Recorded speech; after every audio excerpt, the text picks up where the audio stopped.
everywhere. Yeah, and we're throwing the format out the window today. Coming up in just a couple of minutes, we're going to the beer and wine. We've got Robert from the Secret Wine Society. Why wait? Yeah, why wait? Say hi, Robert. How you doing, guys? Glad to be here. Yeah, good to have you. And the man's over here. Look at this. We're pouring beer as we speak. Right. What is that you're pouring? So this is it's called Copper Legend. Yeah. So one of my operatives in Pennsylvania found this. It's actually made in Framingham, Massachusetts. It's from Jack's Abbey. Now they only do lagers. These guys are specializing in lagers. And what I like about this one, and I think one more beer, Don, is kind of top these guys off. And by the way, Dawn, his helper, and Good wife. morning, everybody. Yeah, good morning. There she is. She's chiming That's in. the first time I think she's said anything on the air. That's I right. know, I'm always so quiet. She's working on it. Too shy. But honestly, I know we're super glad to be here. We love radio. I think it's the future. I think the internet is basically high fructose corn syrup. Too polished. You know, it is too polished and too processed, and I this is more like grass-fed beef, in my opinion. So Oh, well, thank you. We're you grass-fed guys beef. are grass-fed beef. All right, well, I'll take that. Oh, boy. All right, there you go. It's got great color. So this is technically, this is a Märzen. So it's an Octoberfest Märzen. And I think this is absolutely delicious. The color's amazing, and it's got this really cool sour beer note on the back end. Oh, yeah, you can smell it. You can smell that yeast. Oh, thanks.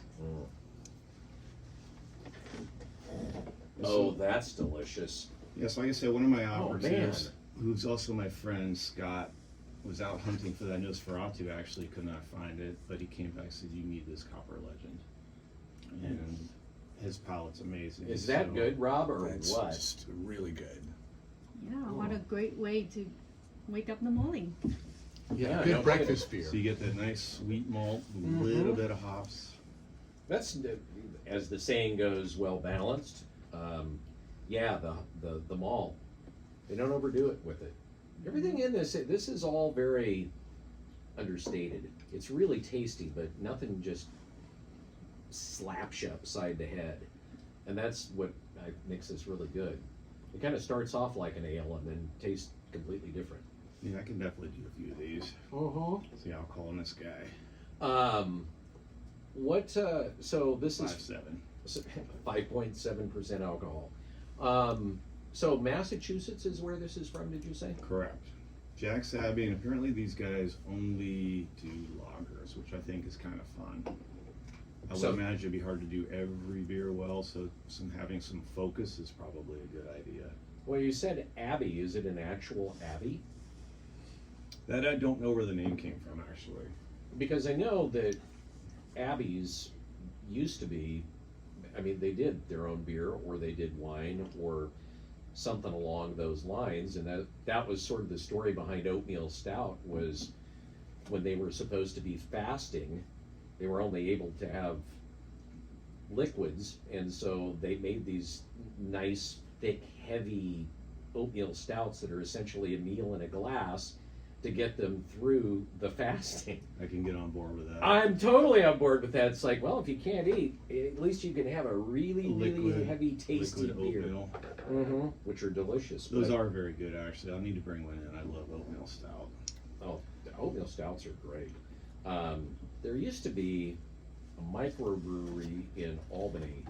I wasn't really fond of their beer, but they did a Russian Imperial oatmeal stout that was terrific. The guy was a retired chemist. He worked for DuPont or something like that, and decided he hated it and got into a different branch of science and chemistry, which was making his own beer. And a lot of it I wasn't really fond of. He had a nice brown ale, but his Russian Imperial oatmeal stout was boffo.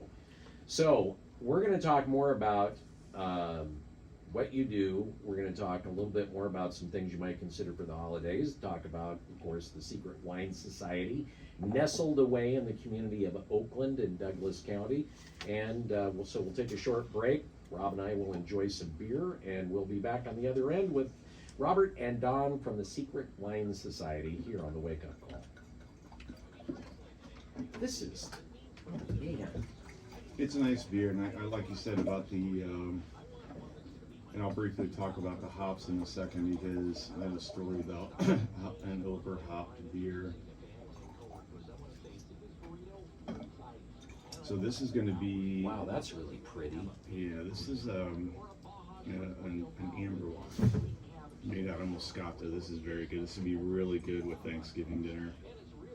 This is something, actually, all of these would be good with Thanksgiving. You know, nice, easy drinking beer, getting into an orange wine. So I can see this as being if you had ready access to it, this would be one of those you'd always want to have a couple of cans in the refrigerator. You guys still have your beer fridge right there. You can fire that thing up. Well, Is that a limited? I didn't hear what you said. Yeah, so I get that shipped in. It's not something You can't a lot get of. anywhere.